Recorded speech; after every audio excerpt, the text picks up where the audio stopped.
Hi hello welcome to hashtag you. నా పేరు Zakir. BRS party తరపున గెలిచి కాంగ్రెస్ పార్టీలో చేరిన 10 మంది ఎమ్మెల్యేలపైన అనర్హత వేటు వేయాలంటూ సుప్రీంకోర్టులో దాఖలు చేసిన పిటిషన్ పైన సోమవారం నాడు కూడా విచారణ జరిగింది.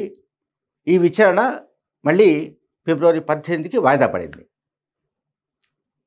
అయితే ఇక్కడ సుప్రీంకోర్టు మళ్ళీ సోమవారం కూడా తెలంగాణ శాసనసభ స్పీకర్ తరపున ఆర్గ్యూ చేస్తున్న సీనియర్ అడ్వకేట్ ముకుల్ రోహత్గిని కొన్ని ప్రశ్నలు సంధించింది. గతంలో జరిగిన విచారణ సందర్భంగా కూడా స్పీకర్ తరపు న్యాయవాది రీజనబుల్ టైం కావాలని ఆయన అడిగాడు. సో రీజనబుల్ టైం అంటే ఏమిటి అని సుప్రీంకోర్టు మళ్ళీ ప్రశ్నించింది. సరే 3-4 రోజుల్లో తాము ప్రిపేర్ అవుతాము అని స్పీకర్ తరపున అడ్వకేట్ చెప్పారు. అందువల్ల కేసు వాయిదా పడింది. ఇక ఇప్పుడు ఈ రీజనబుల్ టైం అంటే కేవలం 3 నెలలే అని వీళ్ళు చెప్తున్నారు. బీఆర్ఎస్ తరపు అడ్వకేట్ వాదిస్తున్నాడు. 10 నెలల కిందటే బీఆర్ఎస్ పార్టీ టికెట్పై గెలిచిన ఎమ్మెల్యేలు కాంగ్రెస్లో చేరినప్పుడు ఇంకా రీజనబుల్ టైం ఏమిటన్నది సుప్రీంకోర్టు ప్రశ్న. దానికి బీఆర్ఎస్ పార్టీ అడ్వకేట్స్ ఏమో వెంటనే చర్య తీసుకోవాలి, వీళ్ళందరిపైన అనర్హత వేటు వేసి పారేయాలి, వీళ్లను యాంటీ డిఫెక్షన్ లా కింద పార్టీ ఫిరాయింపుల నిరోధక చట్టం కింద ఈ 10 మంది పైన అనర్హత వేటు వేయాలంటూ పిటిషన్ వేశారు. అది స్పీకర్ కోర్టు పరిధిలో ఉంది, స్పీకర్ పరిధిలో ఉంది. సో స్పీకర్ ఏం నిర్ణయం తీసుకుంటాడనేది మనకి ఇంకా తెలియదు. ఆ స్పీకర్ ఎటువంటి నిర్ణయం తీసుకుంటాడు, ఎప్పుడు తీసుకుంటాడు, అట్లాగే ఎన్ని రోజులు పడుతుందన్నది ఒక అంశం.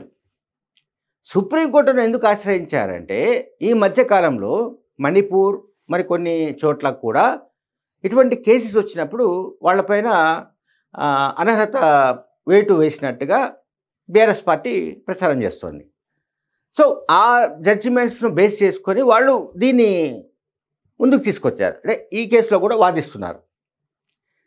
అయితే గతంలో బీఆర్ఎస్ పార్టీ కేసీఆర్ హయాంలో 2014 నుంచి 2018 వరకు స్పీకర్గా పనిచేసిన మధుసూదనాచారి కానీ, ఆ తర్వాత స్పీకర్గా పనిచేసిన సెకండ్ టర్మ్లో పోచారం శ్రీనివాసరెడ్డి కానీ, వీళ్ళు కూడా ఇటువంటి కేసులు వచ్చినప్పుడు అప్పుడు టీడీపీ, కాంగ్రెస్, ఇతరత్ర చాలా పార్టీల నుంచి చాలామందిని బీఆర్ఎస్ పార్టీ చేర్చుకుంది, కేసీఆర్ చేసుకున్నాడు. దానికి సరే అందంగా రాజకీయ పునరేకీకరణ, లేకుంటే తెలంగాణ పునరుద్ధరణ, తెలంగాణ రాజకీయ శక్తుల ఏకీకరణ, సరే ఇవన్నీ కూడా ఎన్నో రకాల వ్యాఖ్యలు, ఎన్నో రకాల నిర్వచనాలు ఇవన్నీ కూడా కేసీఆర్ చెప్తూ వచ్చారు, ప్రజల్ని నమ్మిస్తూ వచ్చారు. పార్టీ ఫిరాయింపులను ఆయన చాలా చాకచక్యంగా అదేదో తెలంగాణ ప్రయోజనాలకు సంబంధించిన అంశం, వాళ్ళందరూ కూడా ఎవరైతే పార్టీలో చేరారో వాళ్ళు తెలంగాణ రాష్ట్రాన్ని అభివృద్ధి చేస్తున్న కేసీఆర్ చర్యలకు ముగ్ధులైపోయి వాళ్ళు ఈ పార్టీలో చేరినట్టుగా ఒక అప్పుడు కలరింగ్ ఇచ్చారు బీఆర్ఎస్ పార్టీ.